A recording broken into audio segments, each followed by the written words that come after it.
নমস্কার বন্ধুরা, আপনারা সবাই কেমন আছেন? আশা করি ভালো আছেন। আমিও ভালো আছি। আজকে ছোট মামার বাড়ি আলু কাটা শেষ, আর তাই চান করে একটু বসেছি মোবাইলটা নিয়ে, যে ভাবছি না একটা ভিডিও বানাই, বন্ধুদের সঙ্গে একটু গল্প করে নিই। কারণ এই কদিন তো আমি ঠিকঠাক কাউকে সাপোর্ট করতে পারিনি, আর আমার পোস্টেও না সবাই আমাকে সাপোর্ট করে, যারা যারা করে তারা সবাই আমার পাশে ছিল, দাদা ভাই ভাইরা বোনরা সবাই ছিল।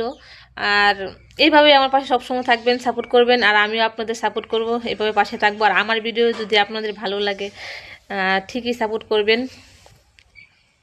আর আজকে নিয়ে 9 দিন মামাদের বাড়ি আছি, 9 দিন আজকে নিয়ে। আর এর পাস্ট কোনো দিন থাকিনি বিয়ের পর। আর বিয়ের আগে তো মামাদের বাড়িতে থাকতাম ছোটোবেলায়, আর বিয়ের পর আজ পর্যন্ত কোনো দিনও আমি থাকিনি 9 দিন মামাদের বাড়ি।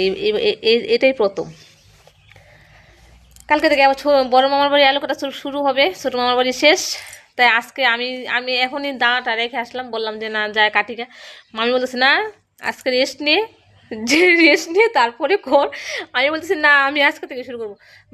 মামাও ধাওয়া দিতেছে, কই না কালকে থেকে কর, একটা দিন রেস্ট নিয়ে তারপর ঠিক আছে। আমি স্নান করে এখন একটু বসে পড়লাম মোবাইলটা নিয়ে হাতে নিয়ে। আর এই যে দেখুন আমার বোন পূজা দিচ্ছে। আজকে বৃহস্পতিবার, কয়টা বাজে এখন, আর এখন পূজা দিচ্ছে, দেখাচ্ছে দাঁড়ান।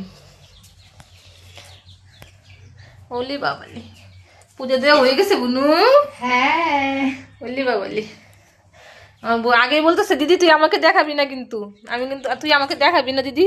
আমি না, আমি তো তোকে দেখাবোই, তুই বৃহস্পতিবার পূজা দিবি। আর ওই যে আয় তোর ছাগলের বাচ্চা চলে আসছে রে, গোলু মুলু এসে গেছে 2টা। আর এই যে মুরগির বাচ্চাগুলো 4টা ছিল, একটা নিয়ে নিচ্ছে কুকুরে, এখন 3টা আছে।